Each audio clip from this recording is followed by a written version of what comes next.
Well. Good evening, and good evening. WeatherBrains 603, the pre-show, the magical part of this program. We do three things. Count them. Three. Boring personal stories, humorous anecdotes, and we say outrageous things. We do. So who's going to start with one of those three? I've got a boring personal story. I'm wearing no pants. Oh, Lord. And we have a show title right out of the gate. I knew you'd like that one.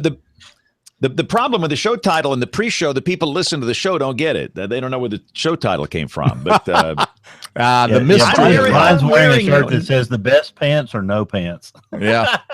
Wow. Oh, brother. So did you bring a buffalo back from Yellowstone, Bill? Was that not the coolest picture of that buffalo tooling down the left side of the highway? Yeah, you were really close to him. Well, I couldn't help it. He was. When you're stuck in the line of traffic, looking at bison, and you look up and there's one coming down the left lane.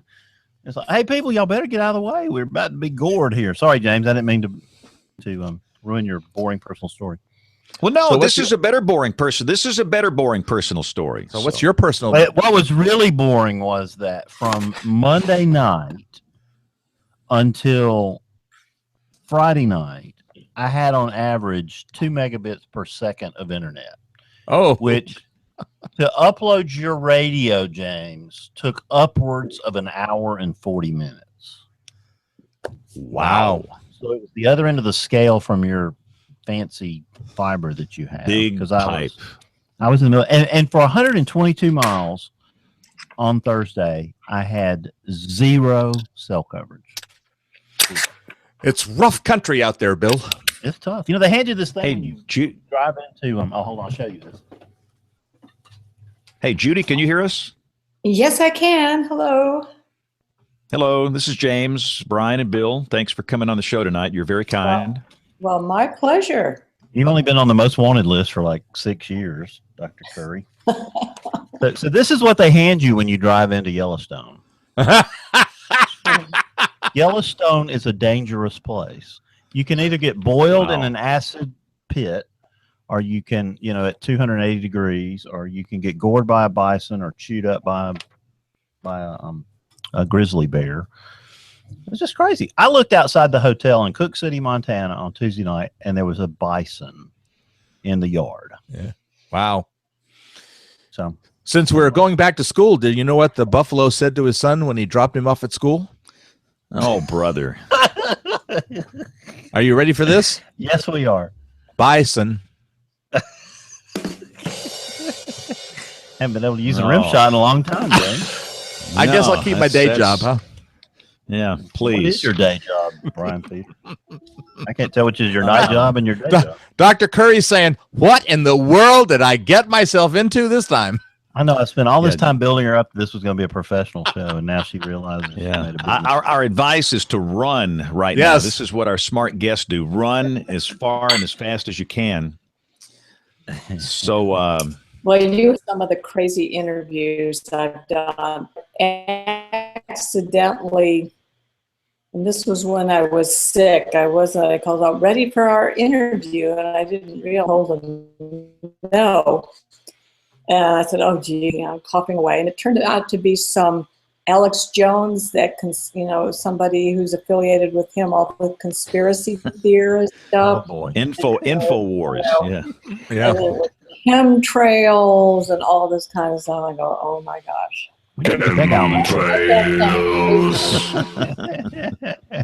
See, any excuse to play my chemtrails jingle, that's awesome. I hear that word and it rolls. No, I don't even talk about it. I'll get in trouble. Hey, James, did you see the email that came in just before, like about 20 minutes ago? I have not. No. The one about Tulsa?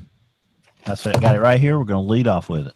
And I've got Tulsa's statements and their storm survey right here.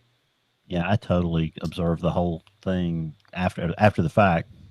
GR analyst, and we're gonna have James Adelot on too in just a minute.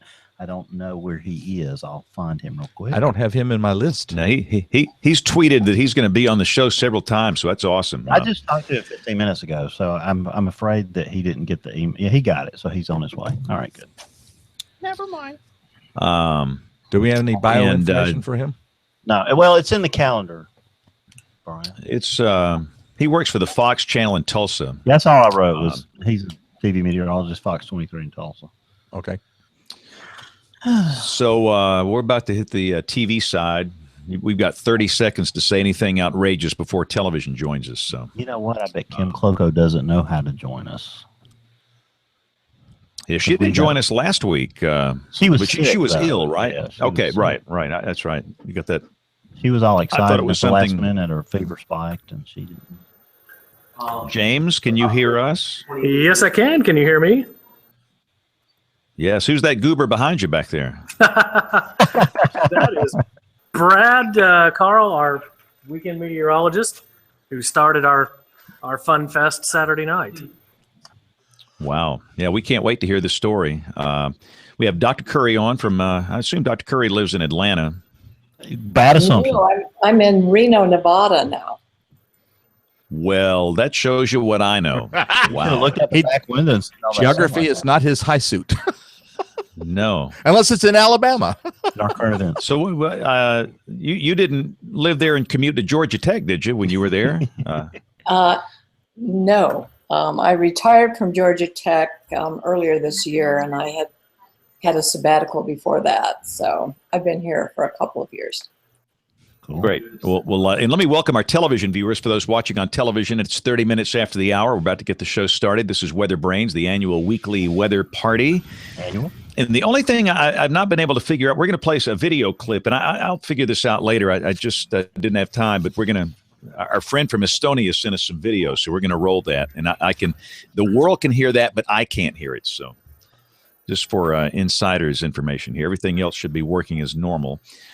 So let's see. Are we ready here, Bill? Mm-hmm. Yeah, we got to get James out by 8:45 so he can do his show. Okay. Well, we'll Dr. Curry, we'll get James, who's doing television, on in and out. We're going to talk about this Tulsa tornado, and then we'll bring you on. And again, thanks for your time tonight. So let me get the recorders going here. This is track number 1 and track number 2. And here we go in 5, 4, 3, 2, 1. This is WeatherBrains, the weekly show that is all about weather. This is for August 7th, 2017, episode number 603. Thanks for taking the time to join us and kind of getting back into the routine. A lot of the schools are starting up this week, kind of a back-to-school week, and people getting back into their normal routines. My vacation weeks are done until Christmas. Bill Murray, thank you for filling in so aptly last week. It's Even though you not had no an easy bandwidth. task, I'll tell you what, James. And then you throw in 2 megabit per second internet, and you just about hang it up. But I always love doing it. Thank you for giving the chance to do it. I enjoy it. So we got Brian Peters, the internationally beloved meteorologist. Brian also helped to cover for me last week. Brian, thank you for your fine work. Well, I don't know how fine it was, but enjoyed doing it. Always loved doing the weather extreme video. Although I'd go nuts if I was doing 2 a day. It's fun. For those that don't know, Brian is a longtime warning coordination meteorologist with the National Weather Service. After he retired, he crossed over into the dark side, and he now works in the private sector. So, Brian, good to have you. But Bill Murray, bring in our guests here because I see Kim. Brian or Bill, just take it. Go. We got some Kim limited is, time for James. officially, seated now as a permanent panelist. So, Kim, we're glad you're feeling better and glad you're here tonight. I haven't added you to the email list, though, so you almost missed the show. Sorry about that. I'm afraid we can't hear you. And you're muted. So we'll make sure that we get Kim on here in a second. But Dr. Judith Curry is with us tonight. She's a long-time most wanted list on the show, and we're really excited to have her on tonight. And she's joining us tonight from Reno, Nevada. Dr. Curry, welcome to WeatherBrains. Well, thank you very much for the invite. I look forward to this. I've got a million questions for you. And so I'm excited that you're going to be here, and we hope you'll ask James some questions. But tonight we have from Fox 23 in Tulsa, James Adelot, who's a good friend of the show. And we thought about you early Sunday morning, James, when all heck was breaking loose. We woke up and saw the damage, and we're quite surprised to see an EF2 tornado in Tulsa in August. How rare would that be historically? We rolled through the database back to 1950, and this makes the third tornado in Tulsa County in the month of August, and the two previous were in the 1950s. So we've gone more than 50 years since an August tornado in Tulsa. Pretty rare. One of our listeners, Nolan Banks, wrote and said, CBS reported Tulsa was hit with no warning by an EF2 over the weekend. I know better than to believe the national reports of no warning, but wanted to hear what the show thought. So I know a lot of us have looked at that. What's your story that night, James? Tell us about it. Well, I almost was in for the 9 o'clock news the Saturday night, so thankfully I was ready to go at that point. The National Weather Service had issued a severe thunderstorm warning with a tornado possible tag for Osage County, which is the county to the northwest of Tulsa. So I was ready to go, and it was a severe thunderstorm watch in effect. Right, too. there was a severe thunderstorm watch until 2 a.m. that encompassed the whole area. And at that point, so I had clothes laid out, I was ready to go, and then the thunderstorm weekend, we already had 2 Mets in, so let them do their thing. And when that warning was issued, that jarred me completely awake, and it was getting dressed like a firefighter at that point. Thankfully, the clothes were already laid out. Do you have one of those shiny poles that goes down into your garage or anything like that? I need one, and I parked my car outside the garage. My wife's car was inside the garage. It was already pouring rain, so I yelled at her that I'm taking your car. And as I drove out, I realized I'd left my car windows cracked about 2 inches on each side to let that heat out, and apparently let the rain in too. So yeah, it works both ways there, doesn't it? It sure does. And so the Weather Service issued a severe thunderstorm warning at 2:08 a.m. You correct me where I get my facts wrong here, James. But I think it was at 108. 108. 108. Yeah. Okay. I'm off by now. I don't know how I got that. But all right. So at 1:08, they issued the severe thunderstorm warning.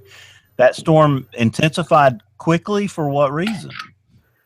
We have looked at the data, and at least on 88D, I don't have the terminal Doppler data yet in-house to look at because the archive stopped on, I think, Thursday. We tried to get it this afternoon from NCDC or the radar archive. But looking at the 88D data, there's no significant rear inflow jet. There was a little bit of rotation west of town, about 10 miles west of where the tornado hit, but it was unstable. The storm motion was close to 55 knots, so we were loaded with energy. I wish I could tell you a smart answer as to why this thing spun up so quickly. I analyzed rotational velocity. In fact, I'm going to screen share that with you if I can, because it's really very interesting how quickly this thing spun up. So, and this was a QLCS event, right? Right. You bet. Oh, that right there makes it one of the. I mean, already you've got a rare tornado occurring, but out of a QLCS, a quasi-linear convective system, and that is even harder to try to pick those out. Exactly. Now, can you see the radar data on the screen? Yes. Okay. Yeah. So I've got four panel Gibson Ridge, heavy rain in the reflectivity upper left. This is storm relative velocity upper right. I've drawn the circle around what became the tornadic circulation. And in base velocity, you can see there's a pretty strong wind around the bottom side of this rotation, but it's not super strong. The overall rotational velocity, I think I've got noted on here, is 19 knots. And correlation coefficient down here in the lower left, of course, nothing up there. What you see close to where it says Promenade Mall, where I've got the cursor, that is, those are some taller buildings. So that's kind of fooling the CC on the base tilt. We jump forward only 2 minutes and 54 seconds. Whoa. Yeah. Rotational velocity now 44 knots. I've got tornado debris signature. And the motion on that over 2 mesosails base tilts, 54 miles per hour. So you tell me. It's a tough one. Now is that the 88D radar? Or is that the Yes. the TWD? Okay. Yep. That's 88D, which is about 20 miles east of Tulsa. So we're at that point 17 miles from the 88D. We're looking 1,000 feet up, base of the storm. So pretty good look. So the Weather Service, the tornado touched down at 1:18, I think is Correct. what I saw. I don't know if that's been adjusted, but the warning came out a few minutes after that. I didn't see much in the chat that indicated there was very much chatter or activity going on in the log from that morning. No, Hey, Bill? Yes, sir. The public information statement out of Tulsa claims that the start time is 1:19. Okay, good. Not that a minute is making that much difference. And the tornado warning was issued at 1:25. Exactly. Okay, keep going, James. Okay, notice, if you will, it's kind of the same setup I've got going here with the Gibson Ridge 4-shot. And in the upper right, there is a little bit of rotation here, but if you follow this bit of rotation, it really minors out as it passes just south of this Brookside neighborhood. Let me get these, pull out just a little bit so the streets aren't on there. So you can see that minors out. We get that second circulation developing right where my mouse is.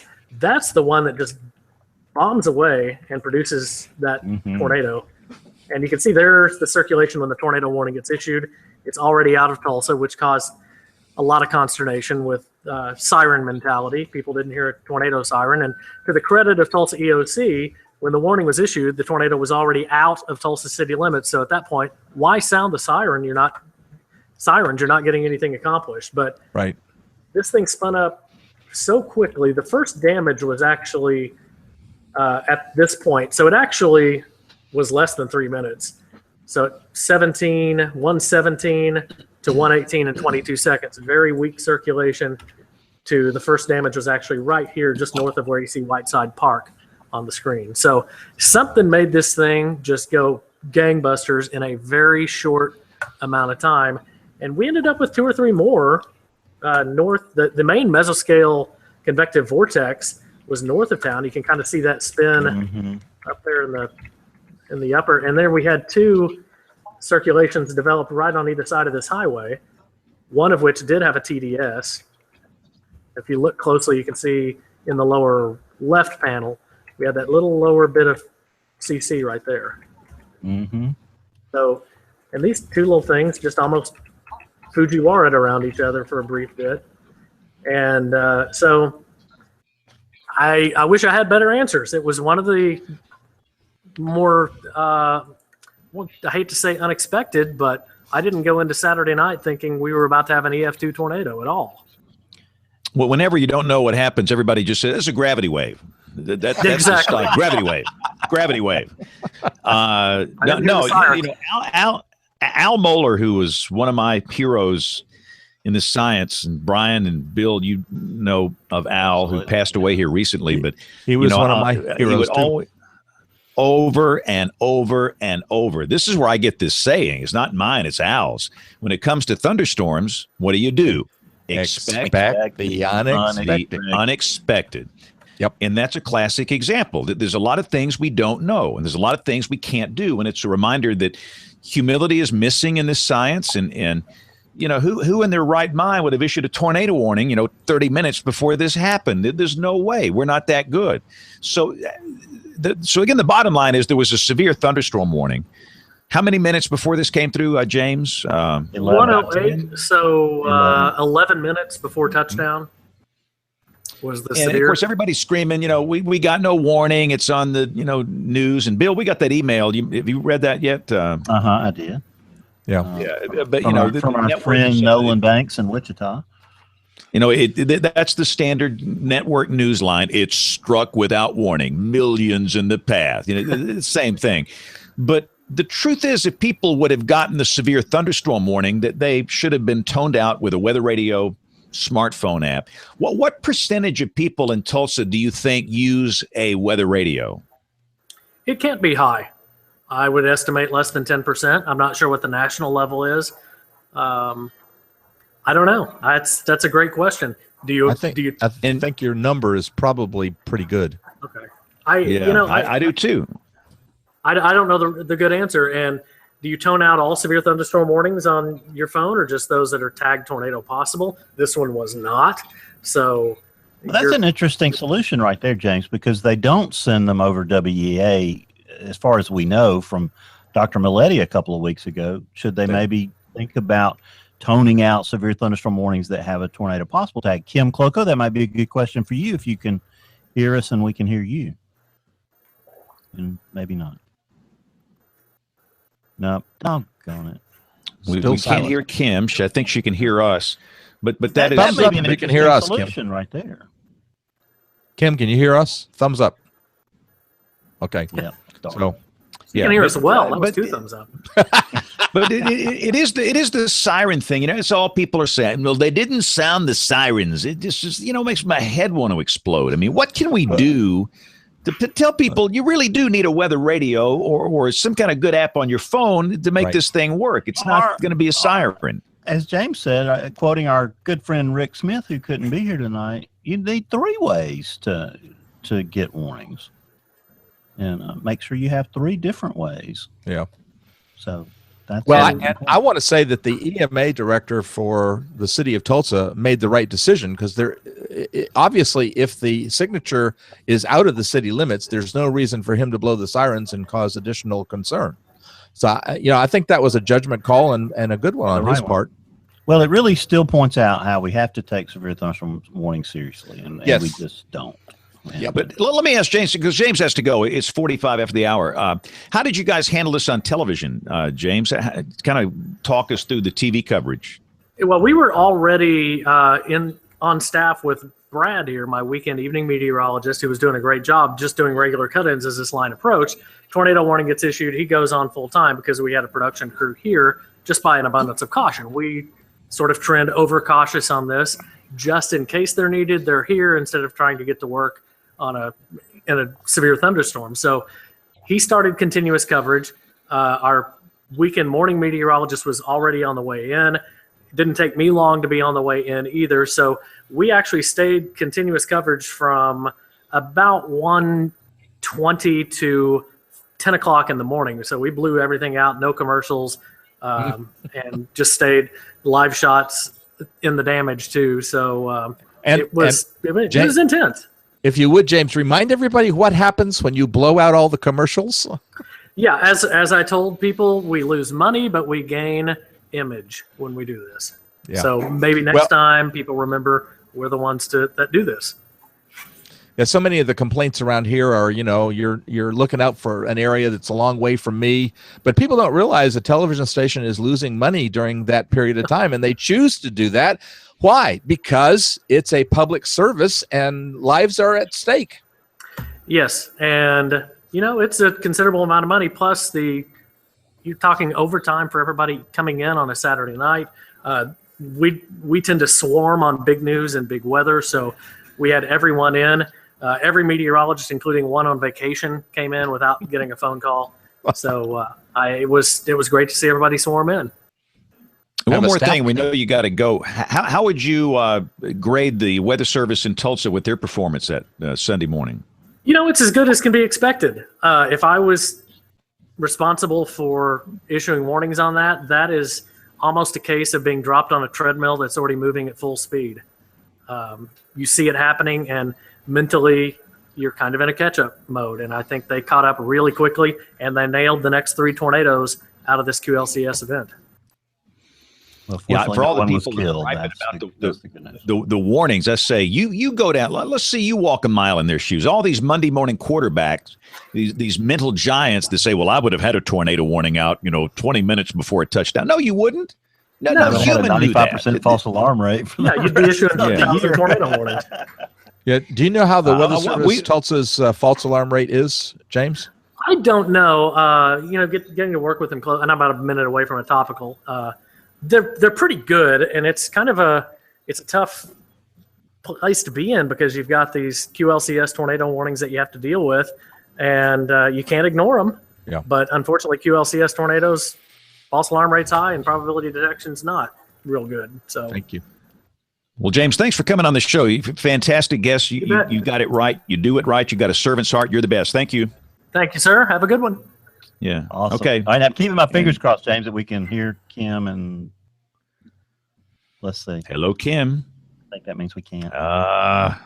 Right. No, and I would say use sign language, but most people listen to the show, so they don't watch. So, but Still not working, huh? we need to There we go. There we go. wait a minute. Oh, Whatever you get just worked. okay. Welcome to the show, Kim Cloco. Thank you. We got a really great guest tonight. We expect you to have lots of contributions, so thank you for being here. Yes, thank you. Well, earlier we introduced Dr. Judith Curry. She's the president of the Climate Forecast Applications Network, and she joins us tonight from Reno, Nevada, where the sun is going down slowly, I guess, huh, Dr. Curry? Yes, you can. You can see it. Yeah. Before that segment, it was light outside your window. Now it's dark. Yeah. So, but thank you for sitting through all that talk about the tornado. But it was a very interesting. Hey, Bill, time out before we even get started. Let me just say this up front. We're going to suspend the buzzer. Oh, show. I told her she was going to get buzzed. So no. And let me just, if we even mention the word climate, it invokes this emotion, and it is often very bad emotions of hate and anger and rage. And I don't know if it's tied in with politics or whatever's going on here, but it seems like this subject has generated two intolerant mobs that are just looking for a fight. We will have another show and what happens when they see Dr. Curry coming on the show, immediately they're going to start calling me a xenophobe and a demagogue and all the, whatever they start to criticize you about. We're going to get Marshall Shepard or somebody on here to kind of represent the other side of this argument. So, but I just wanted to say that, Bill. Please take a big deep breath and relax. And we're gonna. I don't like doing climate on the show because of the hate. It just all of us. And I guarantee you right now, people are just hating on us. Well, I hate to tell y'all, but I didn't have one question about climate in this discussion until this New York Times breaking news came out a few minutes ago. So that made me think I needed to probably ask one toward right. So, having said that, go ahead, Bill. Dr. Curry, I'm sorry. I just had to. Dr. Curry, you've been down this road. You've felt the hate and the anger and the rage, and it's brutal, just brutal. People have been demonized that are marvelous scientists on both sides of this issue. Mm-hmm. And it's like we can't have a civil discussion. There is no discourse left. We are totally intolerant mobs of people that just follow this worldview and political ideology, and we can't think for ourselves anymore. So it's very discouraging. But having said that, Bill, go right ahead. The floor belongs to you. You totally depressed us, James. We're just yes. Now we really brought you here to talk about hurricanes and what you guys are doing there at CFAN. Give us a little bit of your background, Dr. Curry. Well, I've been in school, since I was 5 years old, and I never left school, so to speak, until a few months ago when I retired my faculty position at the Georgia Institute of Technology. So I've been in academia my entire career, working both meteorology and climate problems. And in 2005, I inadvertently got caught in the global warming debate when we published a paper right following Hurricane Katrina about an increase in global hurricane intensity. And that put us smack in the middle of the very acrimonious debate on global warming, not to mention hurricanes and climate change. So that was my first introduction, and it was a very rude introduction. It was very acrimonious. And after that, I felt really burned after some really horrible interviews and stuff like that. And so I backed off from engaging with the public and just sort of kept my head down. But in 2009, I sort of started engaging in response to the controversies surrounding us from the University of East Anglia and all the challenges about the integrity of climate science. So I started speaking out, and I started saying climate scientists need to do better. They're publicable. They need to be open. They need to talk about uncertainty. They need to listen to people who have skeptical positions and who said this was sort of motherhood and apple pie kind of statements. It was enough to get me seriously ostracized from the climate science community. And I continued to explore, getting involved in the sociology of science and even the politics of what was going on in this debate. And what I tried. Hey, Dr. Curry, I think there's a bandwidth limitation.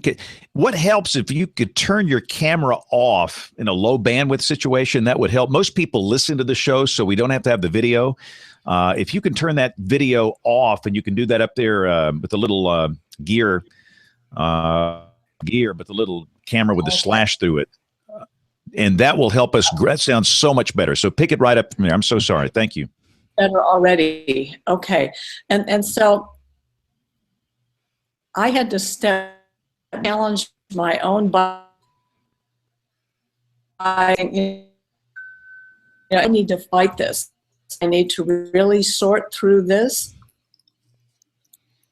to draw my own conclusion when representing. Uh-oh. And we're starting to lose again. I'm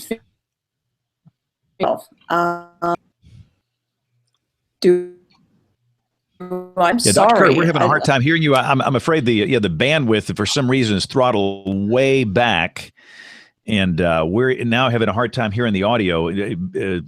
Let's see, Brian and Bill and Kim, you guys have hearing the same thing I am, right? Yes. Yeah. About every 6th, 7th word. Yeah. Yeah. So I'm not.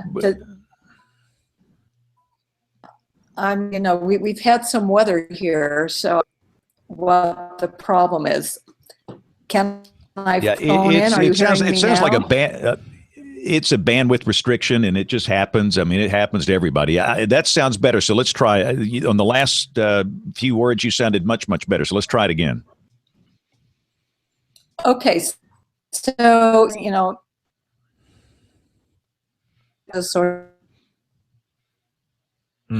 Well, Bill Murray, it might be a situation where you have to do the phone interview like we have done in the past. Can you still do that, Bill, by any chance? The phone interview?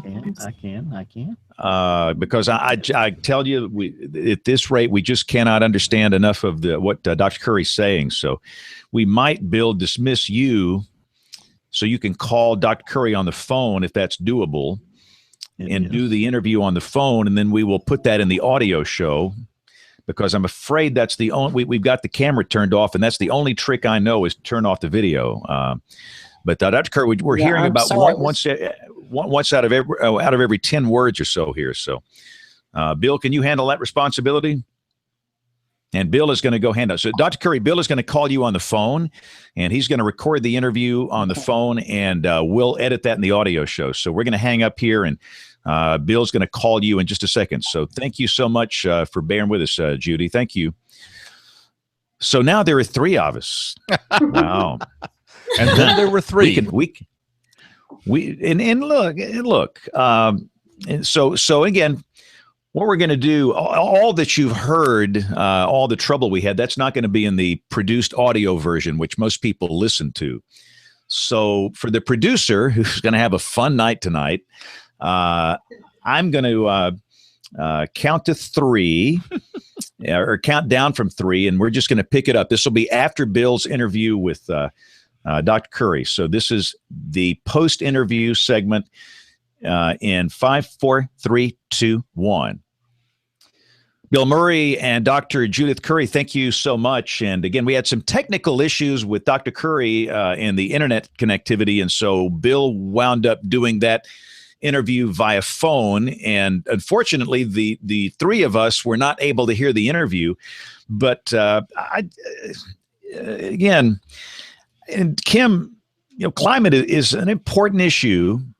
And it's become politicized, and people can't talk about it without the Trump, Clinton, and all this insane stuff creeping in here. And I hate politics. I don't like any of them.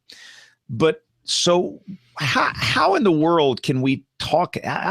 Judy's been demonized. absolutely demonized. And she is a brilliant scientist. And how can we improve the discourse in coming years about this issue? And not make climate a dirty word? That's such a big question, an important question right now. And honestly, it's not just happening to climate. It's happening in so many areas where there's risk to be weighed. I am really sad that I couldn't talk with Dr. Curry more, because I find a lot of value in the basis of what she's really trying to say is that there is uncertainty, and there's uncertainty about the uncertainty. We don't even know if we've really faithfully represented all of the array of possible outcomes. There's a lot of challenge yet in knowing what's going to happen in the future. And that's really what she has been trying to say. I think, it started in the realm of hurricanes, and she found herself carrying that mantle in so many ways. I actually had a story that I wanted to share to welcome her contributions on that topic with respect to another risk. Some people who are listening may know, for those who don't know me, I'm engaged and I'm going to get married this fall. And so my fiance and I were planning our honeymoon. And we're pretty excited about it, and we had a bunch of recommendations from friends. I went to Facebook and asked people, well, the only traveling I do is storm chasing, and I don't think we want to go to Ogallala, Nebraska in November. So where else can we go on the planet? And we had great recommendations. I made a huge spreadsheet. It was wonderful. And then my fiance asked, well, where can you go where there's not Zika? And I went, oh boy, because we would love to have a family, and we just don't want to worry about that. And I went and dug around for information about the virus, and all I found were details about countries, entire countries where the virus had been found, where it had been reported. Nothing about the transmission rate, nothing about the incidence rate of microcephaly in women, nothing. And it could be 1 in 50 million people get it, and the entire country would be coded. And I looked at that as a risk practitioner, and I thought, the CDC is making the decision for me. They advised all women to just not go, to not risk it. And I understand that in some countries there are issues with the reporting of incidents of having Zika. It's a mild flu-like disease for most people, and so I know that there are challenges to observing it, but there are pretty good statistics on the number of microcephaly cases, and if you know how often you get microcephaly when you have Zika, then you could try to back out some estimate, but nothing is provided. And I looked at that and I thought, they're taking the decision from me. They're so worried about all their uncertainties. They're not being clear about them with me, and they're making the choice for me. And I was actually pretty upset about that as a risk practitioner myself. And I know that the CDC has come under fire for, some of they're very, very conservative when it comes to risk. And they make recommendations that have almost a zero risk tolerance. They've done something similar for recommendations for pregnant women consuming alcohol, because there's so little known about when in the life cycle of the child under development, alcohol does different kinds of things, and how much alcohol is really meaningful. We don't really have control trials for that, right? We don't experiment on pregnant women. So they just don't have really good information, and so they recommend just don't do it, so you don't risk birth defects. So I wanted to just share that with her, and as a bit of support for more clearly communicating the uncertainties that are involved in some of the things we talk about in science, and that it's great to give the recommendation to try to be cautious. And especially when we're talking about our entire planet changing, that's an enormous thing. And I understand when people get really worried. And there are people who are very averse to ambiguity, right? And they think, well, if we can't know, let's just not mess with it. But that's a value judgment. And I think that's really what's broken in the political conversation, is there's not a lot of respect for there being people who feel very differently about the uncertainty and the kinds of things that need to happen if we are to face those challenges. They will also carry risks, and they will carry costs. There's no really simple silver bullet. And I think it's remarkable, if you don't mind, one additional research bit about climate communication. there was a study done of folks who are ideologically opposed to climate change. So it tends to be a political, Democrat, Republican problem, the argument, the divide, but it's also a deeper ideological issue with people who tend to just be individualistic and not want government interference in their lives, and people who are more willing to abdicate some of their individual liberties for collective well-being. And those people tend to live in cities because they're used to doing that. They're used to giving up individual liberties because they live around millions of people. They have constraints and they're accustomed to that, and they understand that if they don't abide by these systems, that everything falls apart. Well, when you're in rural places, that's different, and you have a different way of understanding the world and a worldview. So those groups of people are the ones that tend to be very differently opposed on the issue. So when you present to people who are more individualistic, a potential solution is, instead of regulating carbon, why don't you try to have geoengineering, where we can do something like perhaps drawing down carbon and storing it, a geoengineering solution rather than carbon regulation, something that removes government from the equation. All of a sudden, their perception of risk for climate change actually increases. Because you've taken the block away. The thing that was a competing threat was the government. And they feared that more than they feared climate change. And it's really about values.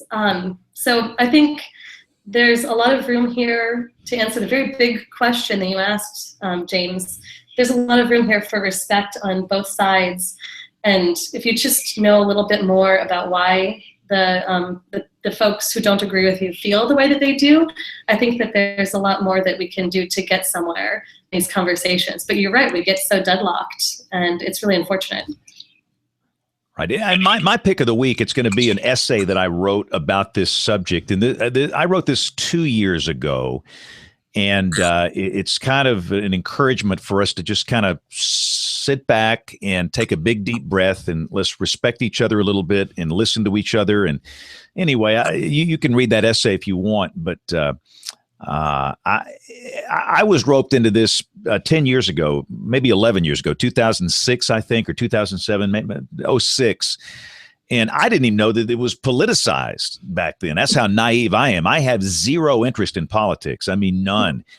And wow, the vitriol was just brutal. And, the one thing I've tried to do is just stay out of it lately, just lay low. I'm a weather guy. My heart, it's the warning system. We got a problem. People are dying on our watch, and we're not doing anything about it. We sit here and talk at these conferences, and we don't do anything. I got work to do, and this is not what I feel led to be involved with. I'm not a climatologist, but I have seen people on both sides of this. They're just treated so rudely and personal, harsh insults. And I've seen climate scientists reduced to spending all their day on Twitter insulting those that, disagree with them.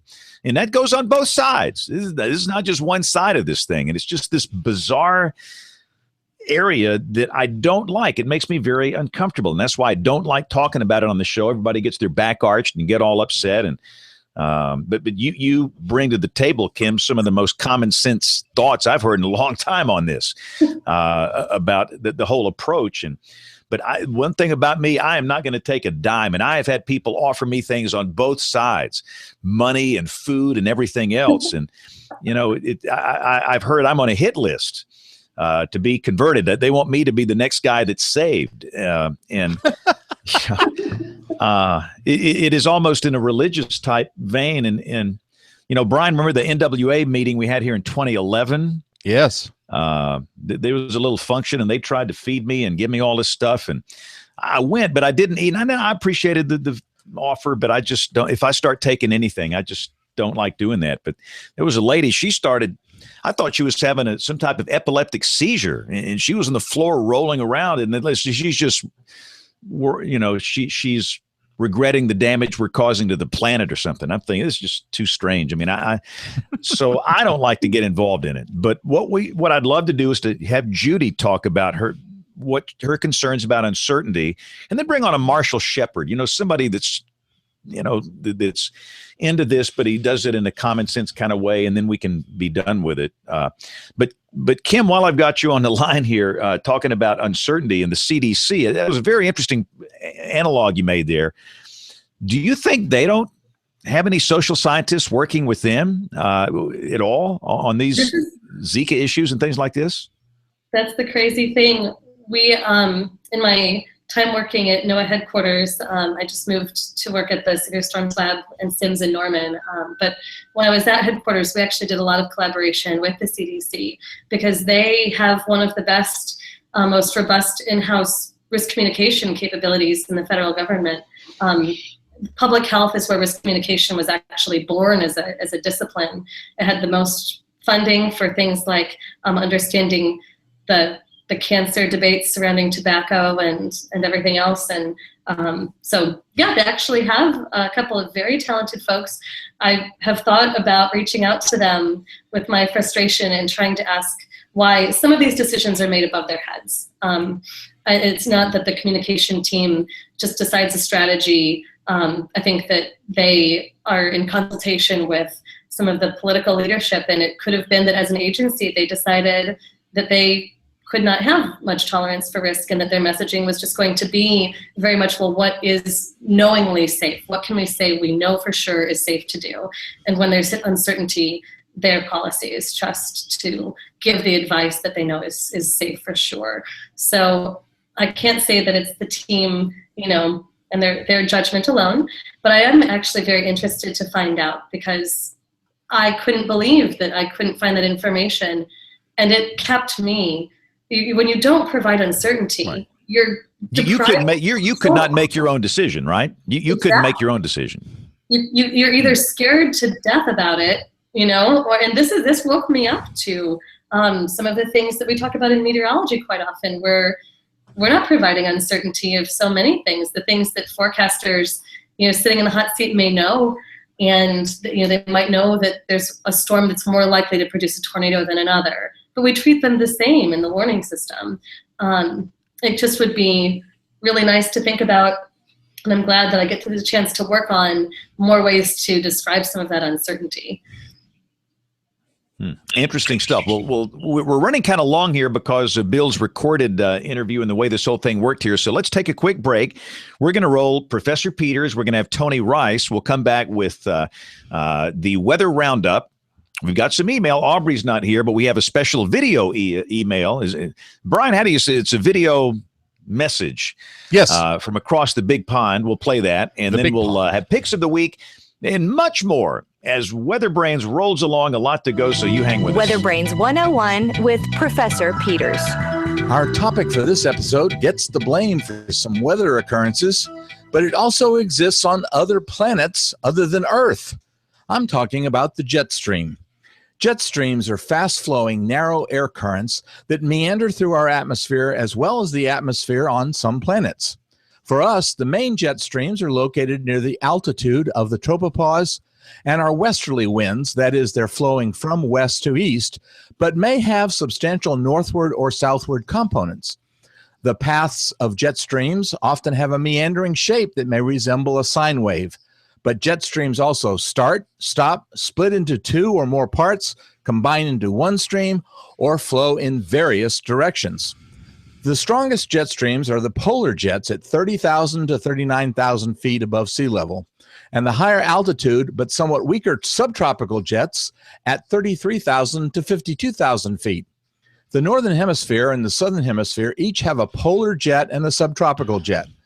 The northern hemisphere polar jet flows over the middle to northern latitudes of North America, Europe, and Asia, as well as the intervening oceans, while the southern hemisphere polar jet mostly circles Antarctica throughout the year.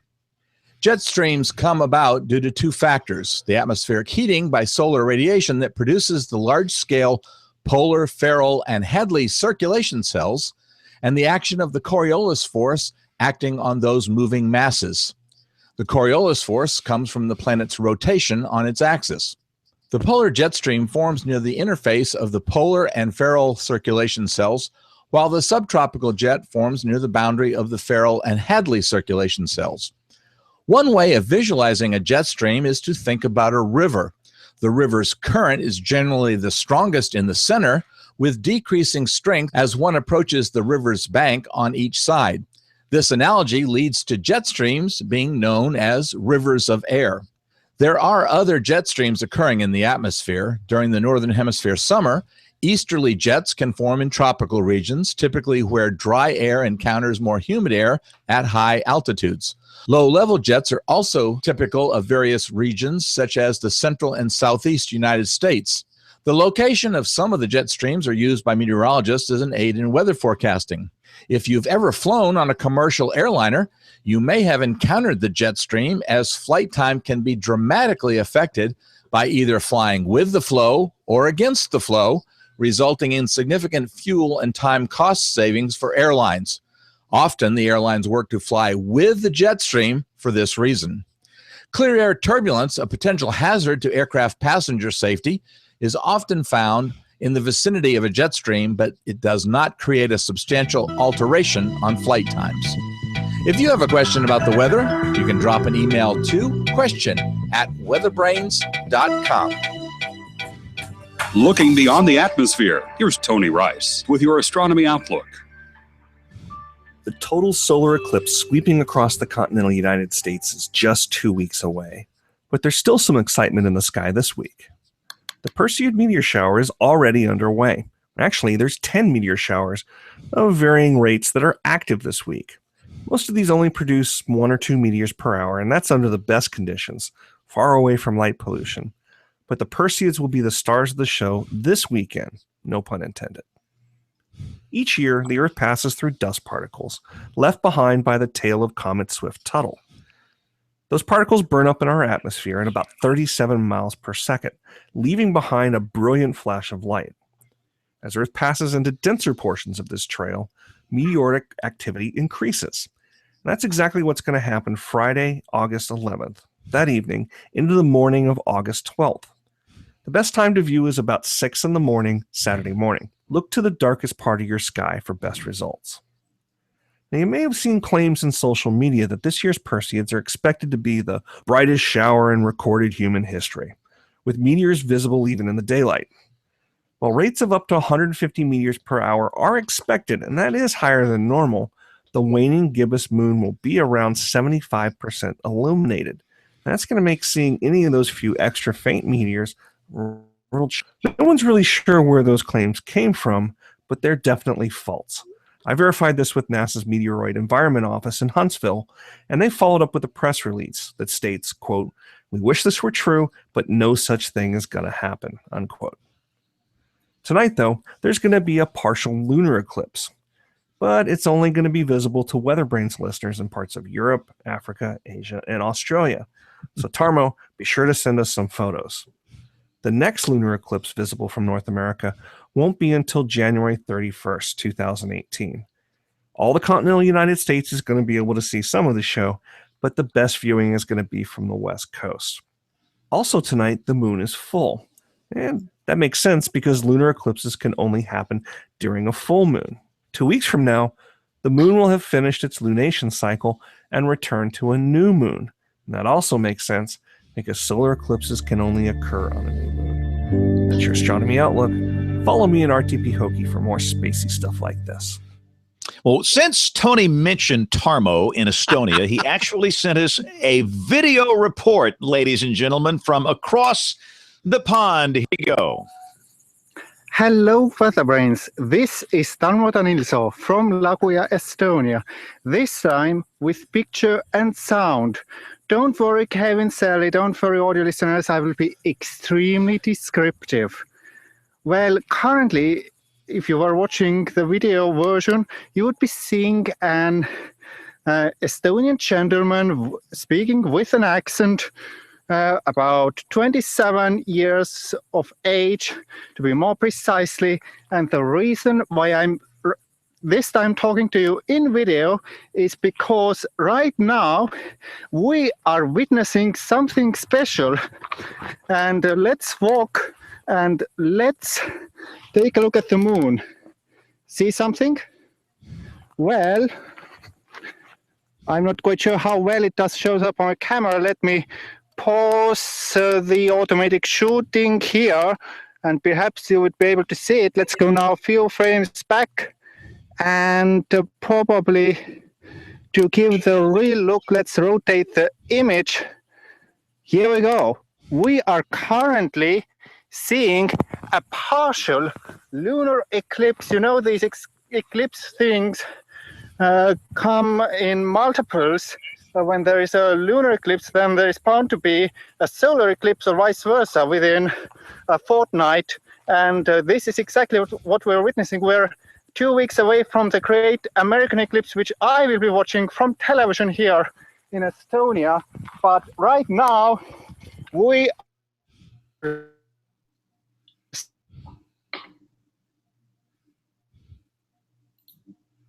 Uh-oh. theoretically zoom in and give a bit of, I have not tried this, always should rehearse. And let's now, well, I can't zoom in quite. I think you can right now make it out on the mobile phone camera that there is something going on with the moon. And definitely from one of these pictures I just took on my camera, which I am hooked up afocally to a Galileoscope. So, well, believe it or not, but actually having that kind of a weather for an eclipse is rare here. The last time I was able to see a total lunar eclipse was in 2004, not because there haven't been anyone later, but simply because there hasn't been any weather. And even this winter, there was a penumbral eclipse, and fortunately, I was in the UK at the time. My home here in Estonia was clouded out. So right now, and to be extremely descriptive, for the benefit of audio listeners, if you right now look at the moon, you can see there is something biting it out. There's something taking a bite out of the moon, approximately from 3 o'clock direction to about 7 o'clock direction. So I think this should cover the matters also for the audio listeners. Well, from Lago, Estonia, this was Tarmo Danielson, and have a great summer. So how'd you guys like that, huh? I think that's great. Is Tarmo looking for a wife or a girlfriend? Well, maybe we could find him one here. Who knows? No, that was awesome. In Tarmos in Estonia, and that was during the lunar eclipse tonight. So we need to talk about what's going on right now here. When the weather ball is red, warmer weather is ahead. When the weather ball is white, colder weather is in sight. When the weather ball is green, no change in the weather is foreseen. When colors blink by night or day, precipitation's on the way.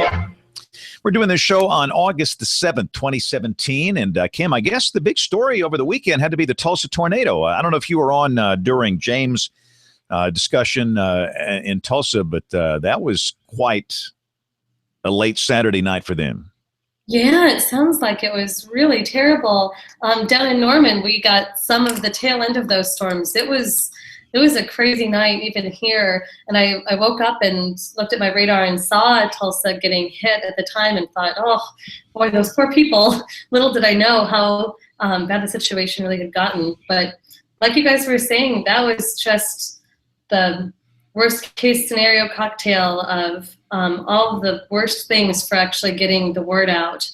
And people can't rely on anything, even sirens in the middle of the night. You really, if you think about a tornado happening in the middle of the night, which I just don't think occurs to many people, you would need to have some other way to get that information. It sounded like, did you guys discuss where most of the injuries occurred? No, to my knowledge, no, we did not. Okay, did you see any of that information? Because what it looked like was the tornado that went through Tulsa went through a commercial district, and it was an Applebee's or Chili's and a Whataburger were where the worst injuries were. And I think that there were just people who were inside the restaurant, and the storms were coming in, and they were probably just sitting by the windows very late at night, had probably been out and we're having a late night meal. And I think that's the kind of situation that would have frankly taken me by surprise. Do you know if they did anything, in the Applebee's, like the management with environmental conditions deteriorating outside rapidly, there probably wasn't a lot of time to react. But do you know if they did anything? Because I saw where Applebee's had pretty significant damage, and of course they have a lot of windows, which is not good in a tornado event. But I hadn't seen that they were the major location for the injuries, so wasn't sure if they actually did something or didn't do anything. Yeah, I didn't see anything reported, so I'm willing to guess, hopefully not unfairly, but I'm willing to guess that there wasn't really anything done. Right. I don't know what they would have done except to say, it's getting really bad out there, guys, get away from the windows, which is good advice in that situation. Yeah. Well, it's a case where something might be better than nothing. Yeah. And the thing I think about a lot, what do people do when they hear a severe thunderstorm warning? Do they do anything? Do they hear, do they get deep into the text of those messages? I don't know, and I'd love to know what the answer to that is. I think, Brian Peters, where we are, and again, we're in the core of Dixie Alley, I'm not so sure people do much of anything. What say you? I'm kind of in your camp too. And I think part of the reason is a lot of people don't realize this. They realize tornadoes are very small events. So, I've never heard anybody be critical of a tornado warning. When a tornado occurs, there's evidence of one, and you were in an area that wasn't impacted, but it was nearby. But in severe thunderstorm warnings, once again, it's still a small area that's usually impacted. And so with so many tornado warnings or severe thunderstorm warnings, I'm not sure if people really do pay much attention to them. I pay attention. Kim, do people pay attention to severe thunderstorm warnings there? Oh, here in Oklahoma? Yes. I think that Oklahoma is probably a special case where they actually get those warnings more than most people do. I think people here, because of the tornado threat, probably have a higher adoption rate for the kinds of alerting where they'd actually receive those warnings than other places. But do you think that in the places where you are, do you think that people even receive severe thunderstorm warnings most of the time? It's a good question. I think some do, a lot don't. I think people get them on their phone. They get the notifications, whether it's a smartphone app or some app, or maybe the weather radio goes off. But I don't know what they do with that information. I just, tornado warnings are sexy. That's, yeah, man, I'm going to do something. I'm going to get on my helmet and, get in the bathtub or something. With severe thunderstorm warnings, I think a lot of it has to be up to us. If it's a big derecho kind of thing where you got 100-mile-per-hour winds and there's widespread damage, we just got to go on television and treat it like a tornado warning. I think a lot of it is going to be up to us, the people that push the information out. But I don't know the answer to your question, Kim, in terms of how many actually get those warnings. I have no idea. Yeah, I'm digging through my email because the Weather Service has started to do some routine surveying of, they're starting to test if they can take some surveys of the sort of general U.S. public, I'll put in air quotes, but to sample at least across the country. And they're trying to understand both how people are receiving the messages and if they understand them and if they act upon them. And the goal is, from the perspective of the Weather Service, to try to get as much response as possible. I'm trying to remember what they found for severe thunderstorm warnings. I think that the reception of them was maybe something around the 60 to 70%.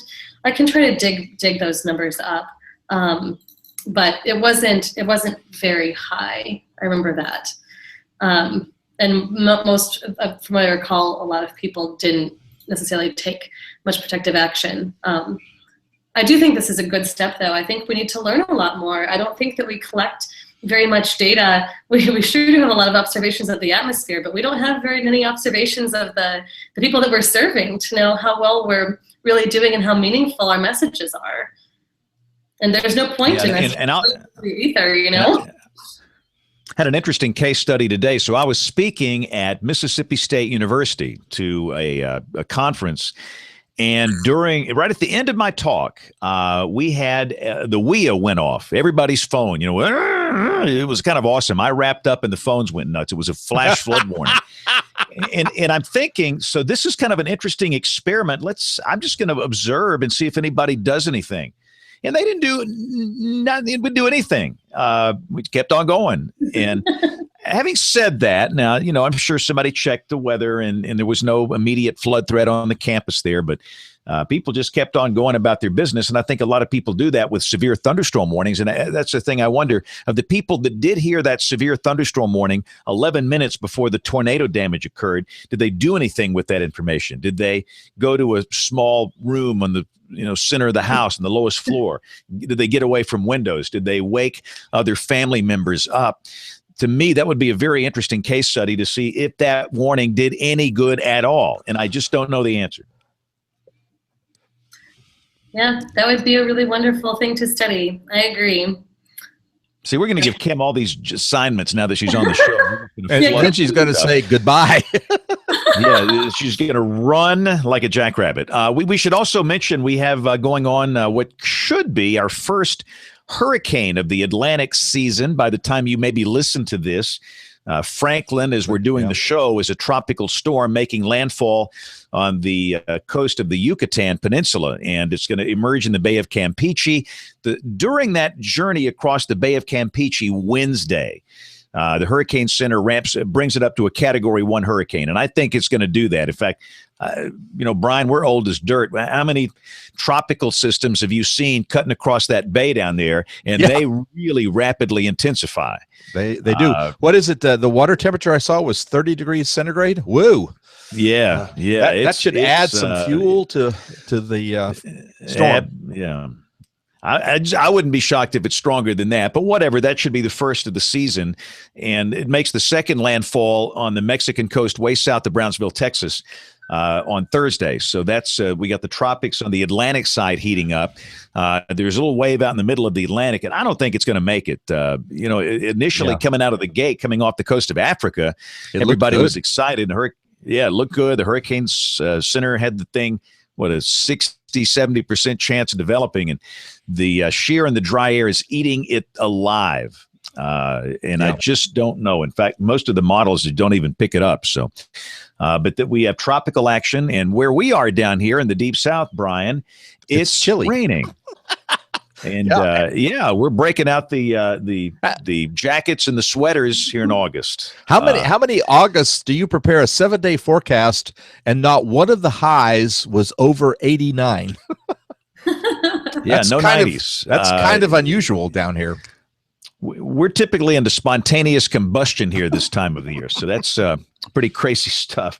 But anyway, we got to move on here because this show is going to be really long here because of the kind of the way it worked out tonight. But let's do picks of the week. And Aubrey did a whole bunch of email last week, and she'll do more next week. But again, my pick, it is the essay I wrote about climate and politics and religion and all the taboo subjects a few years ago. And I'm kind of like Forrest Gump. That's all I got to say about that. But if people all the time, what's your opinion on climate change? Well, first off, the climate, I don't know anybody that denies the climate's changing. I mean, this denier thing, the debate is what is man's role? Yeah. And that's where, people are arguing here. It's not about is the climate changing. I mean, if you think the climate's not changing, then you're not right. It is changing. It always has, always will. But again, it goes back to just my thoughts. And if you want to read it, it'll be on the website, weatherbrains.com. Brian, what's your pick of the week? In light of the WeatherBrains 101, I decided to put an article in from USA Today. There were many articles out there about the severe clear air turbulence that occurred on the flight. I think it was an American Airlines flight to Philadelphia from Europe. And there were 10 injuries, not too terrible as I understand, but just how those things can occur, and pilots just don't know they're coming because they're clear air, so you don't see them coming. Awesome. All right, so Kim, do you have a pick for us this week? She does. I do, and it relates to our conversation about communicating uncertainty. It's something that I came across in some of our work in the test bed from the Bureau of Meteorology. They have kind of a gnarly and different way of projecting their uncertainty of severe weather moving into different areas. So I have the link provided to check that out. Awesome. And again, all these links are going to be up on weatherbrains.com. Notice Kevin just joins us after the Judy Curry interview. Are you guys wrapping up? Am I too late? You're too late. Well, Judy got mad. She hung up and she ran. What did you say to offend her? Her internet service provider was not doing a very good job tonight. We had some bandwidth issues, so Bill Murray had to do a phone interview with her, which is what they're doing now. So that's why we're kind of wrapping this up now, because if we don't wrap up soon, then the show's going to run on forever. But I'm glad you're here. I mean, talk to us. What's on your mind? Well, first of all, I warned you not to buzz her, but clearly you didn't take my advice, Judy. He did. He did. No. Knock on the buzzer tonight, Kevin. Yeah. I was dipping in and out. I heard a little bit of her trouble, and that was unfortunate. I'm anxious to hear what Bill has to say with her. I have your show title, by the way. It is "I Wrapped Up and the Phones Went Nuts." That beats the first show title we had, Brian. I'm not wearing any pants. Yeah. Oh, I think we've used that before. We probably have. Thrilled to have Kim here, though. This is exciting. Kim, you're going to join us regularly? I am. Yep, I'm here to stay. That is fantastic.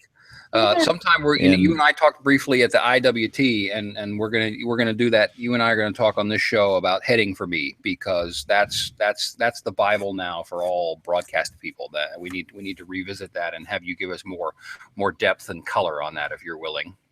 Oh, sure, absolutely. Love to talk about that. Yep. For the folks on the phone who don't know, one of my backgrounds is in geography, and I'm really interested in how people understand the places that surround them and how they think about risk in the context of those places. So as Kevin's saying, this is a big, important issue to me, and I think it's very interesting to hear the stories people have about their places and whether they feel prone or not to severe weather in them. It's also very interesting. Yes, very good stuff. We actually were in Dallas most of the day yesterday. On Sunday, driving back. This is not related to Kim's thing. It's just another story since I'm late. But, I had radar scope going in the car. We were coming back from picking up Matthew and Tracy, and boy, it was coming down pretty good. These almost tropical, like downbursty type thunderstorms. But I actually pulled off the road, and we sat for a few minutes near Bowie, Texas, got back on, and, who's to say exact timing, but I think probably right about the time that we were at would have been at a particular spot had I not pulled off. There was an 18-wheeler that jackknifed and tipped over into the side of the road, probably right about the time and place that we were. So just a reminder to folks that, maybe you think you can make it, but you don't know what the other guy's going to do, especially in heavy rain and flooding. Mm-hmm. Wow. Yep. All right. Well, Kevin, what's your pick? Got a pick for us this week? I don't know. Did I send something, Brian? I kind of forgot about that. Usually I don't think you sent one this week. Rick and James did. Usually I send them when I see them 4 or 5 days ahead of time. And then during the show, Brian sends me a note in the chat that says, I need your pick. You do them so far ahead. I don't think about the webpage. That's all right. Excuse me for being an overachiever. Yes. Well, that's all right. I'm going to let you be an overachiever when you see my email in a couple of days. Uh-oh. Is that a threat? Wow. No, that's not a threat. Did you talk about your Medium post, James? Yes. I just said it's my pick of the week, and I'll leave it at that. I'm like Forrest Gump. That's all I got to say about that. And I can't wait to hear what Dr. Curry has to say in the interview with Bill. And again, for those that are listening to the show, we were not able to hear that live. We'll be like everybody else. We'll be listening to it on the podcast version of this. But I can't wait to hear what she has to say about tropical and climate and everything else. And again, what we're going to do is bring on Dr. Shepard or somebody that would represent kind of the other side of the climate thing and bring them in and let them talk. We don't want to, what the first thing they'll do is they'll call me. I'm sure I've already got the hate mail now. I'm a xenophobe, demagogue, whatever they call everybody these days. So, but that's okay. All right, but we got to go. Kevin, anything else on your mind? Well, based on what y'all were talking about, there's a bunch of questions for Kim, but it's late and the show will be 4 hours, and she's going to be regular, so we'll ask them. You got 3 minutes. Go. Well, what you were just talking about, I think I heard you say everybody, you don't want to talk about these things anymore because everybody gets their back arched and it just doesn't change anybody's mind. And so I guess I would be interested in Kim's social perspective on that. There's crazies on one side of an issue, there's crazies on the other side of an issue, and then there's some number of people in the middle. But is there any evidence to suggest that the crazies are going to change their mind on any of these things, Kim? It just seems like not. Yeah, that's a great question. That was actually a very similar question to what James had asked. And I'll spare the gory details, but I'll just say yes, and that you should go back and listen to the first part of the show. Okay. The quick recap is yes, and it really has to do with speaking to people's values. Don't just think that pouring science into people's brains is what does it. It's really about connecting with what they value. Oh, very interesting. I can see that. Very good. No, so she gave a great answer. It was fantastic. But anyway, yeah, we do have to go because the show is getting long here. So this is the deal. We typically do this show on Monday nights. And we're typically here about 8:30 Central, 9:30 Eastern. That's when the show begins. And we know most of you listen, but if you'd like to watch, there is a video version. And that's up at live.bigbrainsmedia.com. And you can follow along in the chat room there. We have a lot of fun with that on Monday night. The email address for the show, and it goes to all of us. We all get that. It's email@weatherbrains.com. And our social media accounts are there as well. And if you listen on iTunes or on the Apple infrastructure, we love those iTunes comments, good or bad. So on behalf of the entire WeatherBrains crew, I'm James Spann. Thanks for listening. Have a great weekend. God bless.